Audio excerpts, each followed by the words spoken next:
Lisa Cortes, director of Little Richard, I Am Everything. First off, what made you want to make a documentary about his life? It hadn't been done. So that is catnip for a director to be able to tell the epic story of such an important icon, but not just to talk about the music and rock and roll, but to really interrogate the other aspects of his life, which complicated his journey and in many ways fueled the power of his music.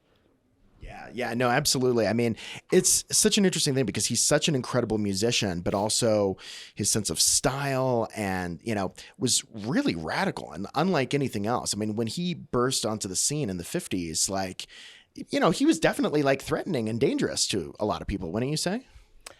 Well, Little Richard, we look back and think, he's so transgressive. He is queer. He is Black. It's 1955. He's saying he's a king. So all of that, in many ways, we think would have been challenging for the time. But if anything, what is interesting and we show in this film is that he's unleashing all of this energy and creativity and sampling from many different worlds. It's the same time that it's the growth of the teenager, because the teenager is a concept that didn't exist before. So this youthful exuberance and his exuberance kind of meet at the same point. One of the things I always thought that was interesting is Richard would say, well, I would put on makeup so that I would be non-threatening. Well, we look back and we go, wait a minute, you're kind of, leaning into your femme side, and that makes you non-threatening. It doesn't make sense to us, but in some strange way, it was a part of a mask, but that revealed a lot about the inner self, but a mask nonetheless that he feels opened up doors for him. How far, before his death, did you start working on the documentary? We started after he died. Yes. So several months after, I got a call from the wonderful folks at Bungalow to see if I had any interest. And I was like, sign me up. And of course, my manager said, that is the worst thing to say, because now they know you want to do it. And I was like, I don't care. And so then we started putting the team together. And the initial kind of team was archive. I wanted to see what was out there around the world, because I knew that I wanted Richard to tell his story.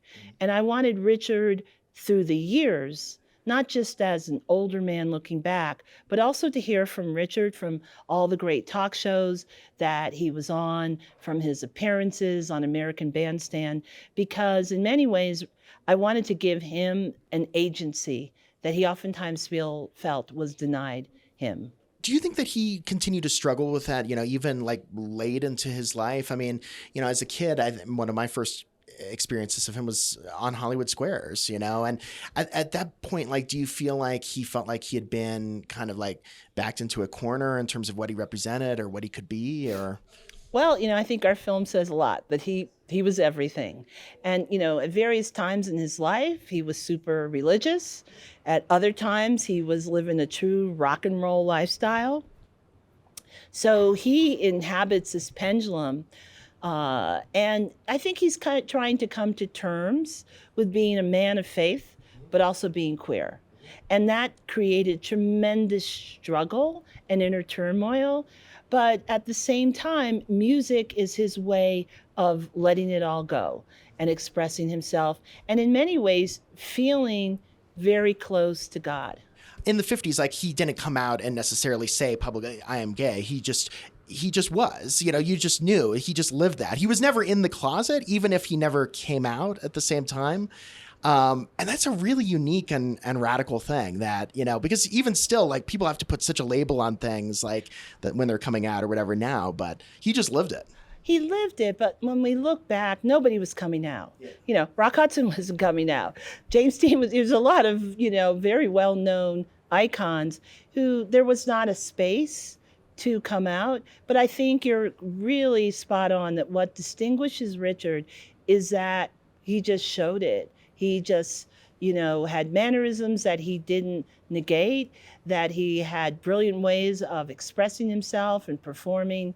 I mean, Tutti Frutti, the original song, Tutti Frutti, good booty, if it don't fit, don't force it. You can grease it, make it easy. So we know what that song was about. So he was there. He was there all the way. And then it's hard to think of that meaning still being there when Pat Boone is singing that, Oh, and Elvis did Tutti Frutti also. One of the things that the film explores is this idea it's not just about appropriation, it's about obliteration.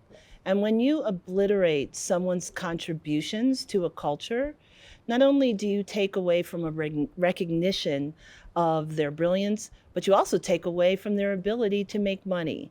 And so that is that really difficult space that he had to live in and try to survive and thrive in.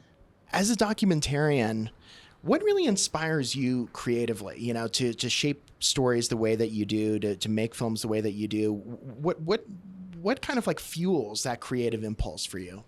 I think I'm fueled by, one, something that is new territory, that I'm not looking over my shoulder at 4 other people who've done a film about this subject. I love the ability to find new ways to talk about icons, to try to break down a fourth wall about how you're supposed to do it. And we certainly introduce ideas in this film with live performances that are leaning into that concept of let's break down some of these tropes of what a music doc is supposed to be, because it's about music. And that's why I have people performing his music, because you don't want to hear a million people talking about it, you want to see it. And so I am inspired by the ability to play with the form, and most importantly, to give that space to outliers. I've been an outlier my whole life, and I am so encouraged to tell the stories of people who pick up the crayons and color outside the lines.